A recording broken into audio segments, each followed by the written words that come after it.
एक सोल्जर और एक प्रेग्नेंट लड़की एक दूसरे के दोस्त बनते हैं। उस लड़की का पति उसे छोड़कर चला गया था। अगर इस तरीके से वो घर पर जाती है तो उसके फादर उसे जिंदा नहीं छोड़ेंगे। ये सोल्जर फिर उसका हस्बैंड होने का नाटक करता है और उसके घर जाता है। अब आगे क्या होगा ये हम आज की हमारी movie a walk in the clouds in 1995 की एक रोमांटिक हॉलीवुड मूवी में देखेंगे। अगर आपको ये वीडियो अच्छा लगता है तो प्लीज़ इसे लाइक और कमेंट जरूर कर दीजिएगा।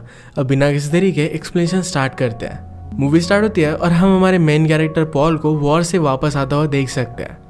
4 साल पहले अपनी ड्यूटी ज्वाइन करने से पहले उसने शादी की थी। उसकी वाइफ का नाम था बेटी। उसे लग रहा था कि उसकी वाइफ उसे पिकअप करने के लिए आएगी, पर वो आती ही नहीं। उसने इसके बारे में उसे लेटर लिखा था। बेटी कहती कि मुझे पता ही नहीं था कि आज तुम आने वाले हो। पॉल पूछता है कि क्या तुम्हें मेरे लेटर मिले नहीं। बेटी कहती है कि अपने लेटर में तुम हमेशा वॉर के बारे में लिखा करते थे। ये सब बातें पढ़ना उसे अच्छा नहीं लगता, तो इस वजह से वो कभी भी पढ़ती नहीं थी। ये बात सुनकर पॉल को बुरा लगता है, पर इसे उसने एक्सेप्ट कर लिया। बेटी खुद को इम्प्रूव करने के लिए आजकल सेल्फ हेल्प बुक पढ़ रही थी। उसने कहा कि मैंने तुम्हारे जॉब के बारे में ऑलरेडी बात कर ली है, तुम चॉकलेट बेच सकते हो। पॉल कहता है कि अब मुझे चॉकलेट सेल नहीं करने। अपनी न्यू लाइफ उसने अलग तरीके से इमेजिन की थी। ये सारी चीज़ें वो अपने लेटर में लिखता था। बेटी ने कुछ भी पढ़ा नहीं था, तो इस बात से उसे बहुत ही अपसेट लग रहा था। वो चॉकलेट बेचने से मना करता है तो बेटी उससे अपसेट हो गए, पर पॉल उसे मना लेता है। इसके बाद ये दोनों इंटीमेट हो गए। अगले दिन वो चॉकलेट सेल करने के लिए निकल पड़ा। ट्रेन में एक बहुत ही ब्यूटीफुल सी लड़की से मिलता है जिसका नाम था विक्टोरिया।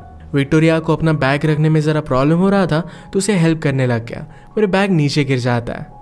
इसमें विक्टोरिया और उसके फादर की फ़ोटो थी, तो विक्टोरिया बहुत ही डर गई। वो कहती है मेरे फादर मुझे मार डालेंगे। पॉल कहता है कि इसके बारे में ज़रा वरी मत करो, सब कुछ ठीक हो जाएगा। ट्रेन का ब्रेक लगा और ये दोनों एक दूसरे पर गिर गए।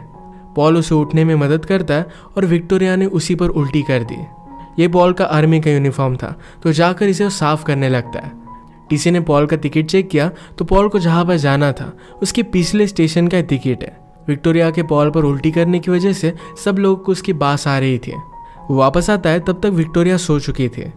पॉल ने भी सोने की कोशिश की, पर उसे वॉर के बहुत ही बुरे सपने आते हैं। उसकी आँख खुली तो स्टेशन आ गया था और विक्टोरिया चली गई थी। वो जल्दी से भागकर एक बस में चढ़ जाता है। इस बस में विक्टोरिया थी, उसे सॉरी कहती है। पॉल ने कहा कि इसके बारे में ज़्यादा वरी मत करो। विक्टोरिया ने पॉल से पूछा कि तुम कहाँ पर जा रहे हो। पॉल अपनी डेस्टिनेशन बताता है, तो विक्टोरिया ने कहा कि वहाँ पर तो ट्रेन जाती है, तुम्हें बस में चढ़ने की कोई ज़रूरत नहीं थी। पॉल ने कहा कि मेरे टिकट में कुछ गड़बड़ हो गई थी। विक्टोरिया रियलाइज करती है कि जब पॉल उसे हेल्प कर रहा था तो उनके टिकट भी इंटरचेंज हो गए थे। उसे पॉल के लिए बहुत ही बुरा लगता है। बस में अचानक से कुछ लोग विक्टोरिया को तंग करने लग गए। पॉल उन्हें विक्टोरिया को अकेला छोड़ने के लिए कहता है, पर वो लोग मानते नहीं, उल्टा पॉल पर ही हमला करते हैं। तो पॉल ने उन्हें बहुत मारा। ये सब बस ड्राइवर को अच्छा नहीं लगता, तो सबको बाहर निकाल देती है। आगे का सफ़र पॉल चलते चलते तय करने लग गया। थोड़ी देर के बाद रोड पर विक्टोरिया उसे रोती हुई मिली। वो पूछता है कि तुम यहाँ पर क्यों रुक गए। विक्टोरिया कहती कि मेरा गाँव यहाँ पर पास ही है, मेरे फादर मुझे अब मार डालेंगे। पॉल कहता है कि ऐसा हुआ क्या है। विक्टोरिया कहती कि जब मैं कॉलेज में थी तो कॉलेज के प्रोफेसर से मुझे प्यार हो गया था। उन दोनों ने शादी की और जब उसे पता चला कि विक्टोरिया प्रेग्नेंट है, उसके बाद वो प्रोफेसर डर कर भाग जाता है। उसे मैरिड लाइफ में बंधा हुआ नहीं रहना था। पॉल कहता है कि तुम ज़्यादा अपसेट मत हो, एक नई लाइफ इस दुनिया में आने वाली है, तुम्हारा बेबी इस दुनिया में आने वाला है, इस बात को लेकर तुम्हें खुश होना चाहिए। पॉल को एक आइडिया आया। वो विक्टोरिया से कहता है कि अगर तुम्हारा हस्बैंड एक दिन के लिए तुम्हारे घर पर आए, इसके बाद अगले दिन वो अचानक से भाग जाए, तो तुम्हारे फादर तुम्हें ब्लेम नहीं करेंगे। एक दिन के लिए मैं तुम्हारा हस्बैंड बनने का नाटक कर सकता हूँ। विक्टोरिया को इस हेल्प की ज़रूरत थी, तो वो भी मान जाती है। उसने कहा कि वॉर में फाइट करना तो बहुत ही टफ होगा। पॉल कहता है कि जब भी मैं डर जाता था तो मेरी फ्यूचर की लाइफ को याद करता था। उसका ड्रीम था कि उसके छोटे छोटे बच्चे हो, एक डॉग हो और एक छोटा सा घर। उसकी फैमिली उसके लिए सब कुछ थी। ये जैसे ही विक्टोरिया के घर के पास पहुंचे तो अचानक से इन पर कोई गोली चला देता है। ये और कोई नहीं था तो विक्टोरिया के फादर थे, जिनका नाम है अल्बर्टो। अल्बर्टो ने विक्टोरिया से पूछा कि ये है कौन। वो जब पॉल को अपना हस्बैंड बताती है तो इस बात से अल्बर्टो बहुत ही ज़्यादा गुस्सा हो गया था। अल्बर्टो पुराने ख्यालात के थे। वो चाहते थे कि जिस घर में उनकी मर्जी हो उसी घर में उनकी बेटी जाएगी। उन्हें अपना दामाद मैक्सिकन चाहिए था और वो पॉल को इस तरीके से एक्सेप्ट नहीं कर सकते। विक्टोरिया खुद को डिफेंड करने की कोशिश करती है, पर उसने अल्बर्टो का ट्रस्ट खोया था। वो पॉल से पूछते हैं कि तुम करते क्या हो। पॉल ने कहा कि मैं चॉकलेट सेल करता हूँ। इस बात से वो और भी ज़्यादा डिस्टर्ब हो गए थे। चॉकलेट की बात सुनकर अल्बर्टो के फादर डॉन पेड्रो फटाक से आगे आके उन्हें वो बहुत ही अच्छे लगते थे। पॉल को तुरंत एक्सेप्ट कर लेते हैं। विक्टोरिया अपने मदर से कहती है, फादर समझ क्यों नहीं पाते, मेरे लाइफ के डिसीजन मेरे खुद क्यों होने चाहिए। मदर पूछती है कि क्या तुम सचमुच में उससे बहुत प्यार करती हो। विक्टोरिया हाँ कहती है। मदर ने कहा तो फिर सब कुछ ठीक हो जाएगा, थोड़ा भी वरी मत करो। डिनर करते वक्त मदर पूछती है कि तुम दोनों मिले कैसे थे। इनकी स्टोरी में बहुत सारे डिफरेंसेस थे, पर कुछ ना कुछ कर अपनी स्टोरी को बता ही देते हैं। अल्बर्टो ने पॉल के पेरेंट्स के बारे में पूछा तो पॉल कहता है कि मैं अनाथ हूँ। अल्बर्टो को बात अच्छी नहीं लगती, उसे लगता था कि आदमी को अपने एंसेस्टर के बारे में पता होना चाहिए। पॉल चॉकलेट सेल करता है, इस बात को लेकर उसने उसकी इंसल्ट कर दी। पॉल डिनर से उठकर बाहर आ गया तो विक्टोरिया भी उसके पीछे पीछे आई। वो अपने फादर के लिए सॉरी कहती है और उनसे बहुत ही तंग आ गई थी। पॉल कहता है कि तुम्हारे पास एक बहुत ही केयरिंग फैमिली है, इस फैमिली के लिए मैं कुछ भी कर सकता हूँ। विक्टोरिया कहती है कि फादर को तुमसे इस तरीके से बात नहीं करनी चाहिए थी। पॉल कहता है कि अगर उनकी जगह पर मैं होता तो शायद यही करता। विक्टोरिया ने कहा कि तुम ऐसे नहीं हो। इसके बाद रात में आकर मदर इनका बेड रेडी कर देती है। उसने कहा कि ये बेड पुश्तों से हमारे खानदान में है। ये पहले विक्टोरिया के मदर और फादर का था और अब ये इनका हो गया। मदर कहकर जाती है, तुम्हारे फादर भी तुम दोनों को एक्सेप्ट कर लेंगे, सिर्फ ज़रा वक्त लगेगा। रात में मदर ने अल्बर्टो को समझाने की कोशिश की। उसने कहा, जाओ जाकर उनसे बात कर आओ, इस तरीके से उनसे अपसेट रहना ये बात अच्छी नहीं है। विक्टोरिया ने पॉल से पूछा, क्या तुम्हें चॉकलेट सेल करना अच्छा लगता है। पॉल ने कहा कि इस ट्रिप पर मैं ज़रा सोचने के लिए आया था। वो एक अच्छा जॉब चाहता था और लाइफ में आगे क्या करना है इस सब के बारे में वो सोचने वाला था। विक्टोरिया ने कहा कि तुम जो चाहते हो वो कर सकते हो। पॉल ने कहा कि तुम मैरिड नहीं हो, तुम समझ नहीं सकती। विक्टोरिया इस बात से अपसेट हो गई तो पॉल इसके लिए उसे सॉरी कहता है। पॉल विक्टोरिया से कहता है कि सब कुछ ठीक हो जाएगा। विक्टोरिया ने कहा कि मैं ऑलरेडी प्रेग्नेंट हूँ, इसके बाद मुझसे शादी कोई भी नहीं करेगा। पॉल कहता है कि अगर मैं किसी से प्यार करता हूँ तो मुझे इन सब चीज़ों से कोई भी फर्क नहीं पड़ता। पॉल नीचे सो रहा था पर अल्बर्टो इन्हें देखने के लिए आ गया तो जल्दी से वो ऊपर आ जाता है। उन्होंने नोटिस किया कि पॉल का बेड नीचे गिरा था। इनके रूम के डोर पर लॉक नहीं था तो पॉल कहता है, सेफ्टी के लिए मुझे आज रात ऊपर ही सोना चाहिए। विक्टोरिया भी इस बात के लिए मान जाती है। ये दोनों करीब आने लग गए थे पर पॉल ने खुद को रोक लिया। बीच रात में इनके फार्म से बेल्स बजने लग गए। आज बहुत ही ठंडी थी और उस वजह से उनकी ग्रेप्स में फ्रोस्ट बाइट लग रहा था। इसके लिए वो आग लगाते और उसकी हीट ग्रेप्स को दे रहे थे। पॉल अल्बर्टो से कहता है कि मैं इसके लिए हेल्प करना चाहता हूँ। वो गुस्सा होकर कहते हैं कि ये सब सिखाने के लिए मेरे पास टाइम नहीं है। विक्टोरिया को ये आता था तो पॉल को सिखा देती है। ये प्लांट्स को हीट देने का एक बहुत ही ब्यूटीफुल सा वे था। ये सब करते हुए पॉल और विक्टोरिया एक दूसरे के करीब आने लग गए थे। सुबह होते ही किसी को पता चलने से पहले पॉल यहाँ से जाने लग जाता है। जाते जाते उसे डॉन पेड्रो ने देख लिया। वो कहते कि मेरे साथ चलो। पॉल के चॉकलेट्स उन्हें बहुत ही पसंद आए थे। उन्होंने कहा कि आज हार्वेस्टिंग का डे है, तुम्हें आज के दिन रुक जाना चाहिए।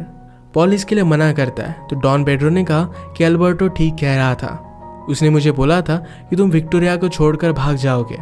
पॉल ने कहा कि ऐसा कुछ भी नहीं है तो डॉन पेड्रो कहते हैं कि आज के दिन के लिए रुक जाओ, अगर तुम नहीं रुके तो अल्बर्टो विक्टोरिया को बहुत डांटेगा। विक्टोरिया को पॉल को रुकता हुआ देखकर बहुत ही अच्छा लगा था। अल्बर्टो पूछता है कि क्या तुम्हें चॉकलेट नहीं सेल करने। पॉल कहता है कि फैमिली फर्स्ट आती है। हार्वेस्ट में हेल्प करने के लिए विक्टोरिया का ब्रदर भी यहाँ पर आ गया था। सब उसे देखकर बहुत ही खुश थे। वो पॉल से मिलता है, उसने अपना नाम कुछ अलग बताया। सिटी में उसने अमेरिकन नाम रख लिया था। ये बात अल्बर्टो को अच्छी नहीं लगती। अब इसके बाद ग्रेप को काटना स्टार्ट होता है और विक्टोरिया ने पॉल को सिखा दिया। उसने भी हर एक वर्कर की तरह बहुत सारे ग्रेप्स निकाले थे। ग्रेप्स निकालने के बाद ये वाइन भी थे। सब लोग बहुत ही खुश थे। डॉन पेड्रो ने पॉल से कहा, तुम एक बहुत ही अच्छा आदमी हो, अल्बर्टो तुम्हें एक्सेप्ट कर लेगा। इसके बाद इनका ग्रेप पर चलने का एक रिचुअल था। ये सिर्फ मैरिड कपल कर सकते थे तो विक्टोरिया पॉल को लेकर जाती है। सब ने मिलकर डांस किया। पॉल और विक्टोरिया इन सब रस्मों में बहुत ही करीब आ गए, एक दूसरे को किस करने लग जाते हैं, पर पॉल ने खुद को रोक लिया। वो कहता है कि मैं तुम्हारे साथ ये सब नहीं कर सकता, मेरी ऑलरेडी शादी हो चुकी है। विक्टोरिया को बहुत बुरा लगा। नेक्स्ट सीन में हम देखते हैं कि विक्टोरिया का ब्रदर अल्बर्टो को एक नए बिजनेस प्लान के बारे में बता रहा था। पॉल को भी आइडिया अच्छा लगता है तो अल्बर्टो उस पर गुस्सा हो गया। विक्टोरिया ये सब देखकर कहती कि आपको उसे इस तरीके से ट्रीट नहीं करना चाहिए। अल्बर्टो कहता है कि यहाँ पर सब कुछ गड़बड़ चल रही है, रात में तुम दोनों साथ में नहीं सोते, तुम्हारे बैग में बहुत सारे कपड़े थे जैसे तुम यहाँ पर रहने के लिए आई हो। पॉल अल्बर्टो से कहता है कि सच ये है कि विक्टोरिया आप सबसे बहुत ही प्यार करती है, वो सिर्फ आपके लिए वापस आए, वरना वो सिटी में रह सकती थी। इसके बाद पॉल यहाँ से जाने लग गया, पर उसका यूनिफॉर्म खराब था तो एक लड़की उसे भिगो देती है। विक्टोरिया को काम करते करते ज़रा तकलीफ हो रही थी तो पॉल उसे हेल्प करने लग गया। विक्टोरिया ने कहा कि अब तुम्हें यहाँ से जाना चाहिए, अपनी लाइफ में आगे बढ़ना चाहिए, तुम हमेशा के लिए मुझे यहाँ पर हेल्प नहीं कर सकते। वो भागकर आगे चली गई तो पॉल भी उसका पीछा करता है। अल्बर्टो ने यह देखकर पॉल से बात की। वो कहता है, तुमने मेरी बेटी से शादी की, इसका मतलब ये नहीं कि सब कुछ तुम्हारा हो जाएगा। पॉल कहता है कि आप ऐसे क्यों हो, क्या अपनी बेटी को आप देख नहीं सकते? वो कितनी अमेजिंग है, कितनी ब्यूटीफुल है। जिस तरीके से आपसे प्यार करती है उस तरीके का प्यार पाने के लिए मैं अपनी खुद की लाइफ भी दे सकता हूँ। उसे प्यार करना बहुत ही आसान है। ये सब विक्टोरिया सुन रही थी। इसके बाद पॉल यहाँ से जाने लग गया, पर डॉन पेड्रो फिर से उसे रोक लेते हैं। उन्होंने कहा कि चलो तुम्हें एक विस्की पिलाता हूँ। वो समझ गए थे कि विक्टोरिया और पॉल में झगड़ा हुआ है। उन्होंने कहा कि आदमी और औरत बहुत ही अलग अलग होते हैं, लड़कियों को सिर्फ दिल की लैंग्वेज अच्छी लगती है। उन्होंने बैंड बजाने वाले लोगों को बुला लिया। उन्होंने पॉल से कहा कि इन सब लोगों को लेकर जाकर विक्टोरिया की खिड़की के बाहर गाना गाओ। पॉल फिर ऐसा ही करता है। अगर विक्टोरिया ने अपने रूम का लाइट ऑन कर दिया, इसका मतलब है उसने पॉल को माफ़ कर दिया है। पॉल ने बहुत अच्छा गया, पर फिर भी विक्टोरिया अपना लाइट ऑन नहीं करती। पॉल डिसअपॉइंटेड होकर वहाँ से निकल जाता है, पर विक्टोरिया ने लास्ट मोमेंट पर अपने रूम का लाइट जलाया था, पर पॉल को इसके बारे में पता ही नहीं। अगले दिन पॉल की ट्रेन ज़रा लेट थी और सिटी में एक बहुत ही अच्छा सेलिब्रेशन था, तो सब लोग वहाँ पर पहुँच गए थे। इस सेलिब्रेशन में इनकी वाइन को अप्रूव किया जाता है। वाइन लेकर विक्टोरिया पॉल के पास आई, कहती है, क्यों ना हम एक टोस्ट करें? अगर ऐसे हालात ना होते तो क्या होता? इन दोनों को एक दूसरे से दूर जाना बुरा लग रहा था। तभी इनके पास अल्बर्टो प्रीस्ट को लेकर पहुंच जाता है। पॉल ने कल रात विक्टोरिया के लिए गाना गाया, तो ये सब सुनने के बाद उन्होंने रियलाइज़ किया था कि पॉल एक्चुअल में विक्टोरिया से प्यार करता है। वो प्रीस्ट से कहते हैं कि विक्टोरिया की शादी आज ही होगी। पॉल ने जाने से पहले विक्टोरिया को एक गिफ्ट दिया। वो कहता है कि मेरी तरफ से तुम्हारी बेबी को एक गोल्ड मेडल। विक्टोरिया ने कहा कि अब मुझे सब कुछ सच बताना पड़ेगा। अल्बर्टो को सब कुछ पता चलने के बाद वो बहुत ही ज़्यादा गुस्सा हो गया था और पॉल वहाँ से चला जाता है। घर जाते वक्त गाड़ी में पॉल सो गया और उसे एक सपना आता है। हमेशा उसका सपना वॉर के बारे में होता था। इसमें बहुत ही ज़्यादा डिस्टर्ब होकर वो नींद से जग जाता था, पर आज उसे एक अलग सपना आया। इस सपने में उसकी शादी विक्टोरिया से हो गई है। उनका एक बेटा भी था और सब लोग बहुत खुश थे। पॉल जब सिटी में अपने घर पर वापस आया तो उसकी वाइफ बेटी किसी और के साथ थी। वो कहती कि मैंने बहुत सोचा है, हम दोनों में कुछ भी कॉमन नहीं है, हमारी मैरिज कभी भी वर्क नहीं करती। बेटी ने उसे शादी का अनलमेंट का एक डॉक्यूमेंट दिया। इसे साइन करने से उनका डिवोर्स हो जाएगा। उसे सॉरी कहती है, पर पॉल को बहुत अच्छा लगा। वो बिना किसी टेंशन के विक्टोरिया के पास आ सकता था। वो आकर डायरेक्टली अल्बर्टो से मिला, उन्हें वो सॉरी कहता है। उसने कहा कि वॉर से जाने से पहले मेरी शादी हुई थी, वो सिर्फ एक मजाक था। मैं विक्टोरिया से बहुत प्यार करता हूँ, मैं उससे शादी करना चाहता हूँ। अल्बर्टो ये बात सुनकर बहुत ही ज़्यादा गुस्सा हो गए और पॉल को मारने लग जाते हैं। उन्होंने कहा कि वो बेबी भी तुम्हारा नहीं है। पॉल ने कहा कि मैं विक्टोरिया से शादी करूँगा और फिर वो मेरा हो जाएगा। अल्बर्टो गुस्से में पॉल पर एक लैंटर्न फेंकते हैं, पर इस वजह से उनके विनयार्ड में आग लग गई। इस आग को उन्होंने बुझाने की कोशिश की, पर ये बहुत ही ज़्यादा फास्ट फैल जाती है। इस आग में विक्टोरिया का ब्रदर फंस गया था। पॉल अपनी जान की बाजी लगाकर उसे बचा लेता है। सब कुछ बर्बाद हो गया था। अल्बर्टो रोने लग जाते हैं। विक्टोरिया ने उन्हें सहारा दिया। अल्बर्टो कहते हैं कि प्लीज़ मुझे माफ़ कर देना। उन्हें अपनी गलती का रियलाइजेशन हो चुका था। डॉन पेड्रो ने कहा कि हम फिर से अब फार्मिंग नहीं कर सकते, सब कुछ बर्बाद हो चुका है, हमारे पास सीड भी नहीं है। पॉल एक आर्मी ऑफिसर है और इस तरीके से वो हार नहीं मानता। पूरे फार्म में उसने देखा तो नीचे तक आग नहीं पहुंची थी, अभी भी ग्रेप्स के रूट्स लगे हुए थे। ये लाकर वो अल्बर्टो को दिखाता है और अल्बर्टो ने कहा कि यहाँ पर हम फार्मिंग कर सकते हैं। सब लोग ये देखकर बहुत खुश थे। उन्होंने पॉल से कहा कि अब तुम हमारे फैमिली का हिस्सा हो। पॉल विक्टोरिया के पास आया, अपने चॉकलेट्स में से एक रिंग निकाल कर उसे वो पहना देता है। ये दोनों साथ में थे और सब लोग इनके लिए चीयर करते हैं। इसी के साथ ही मूवी एंड हो जाती है। अगर आपको एक्सप्लेनेशन अच्छा लगा तो प्लीज़ इसे लाइक और कमेंट ज़रूर कर दीजिएगा। मैं बहुत सारी मूवीज़ लेकर आते रहता हूँ, तो प्लीज़ इस चैनल को सब्सक्राइब कर दीजिए और बेल नोटिफिकेशन आइकॉन दबाना मत भूलिएगा। हम फिर से मिलेंगे और एक नई मूवी के साथ। तब तक के लिए थैंक यू और आप अपने आप का ख्याल रखिए।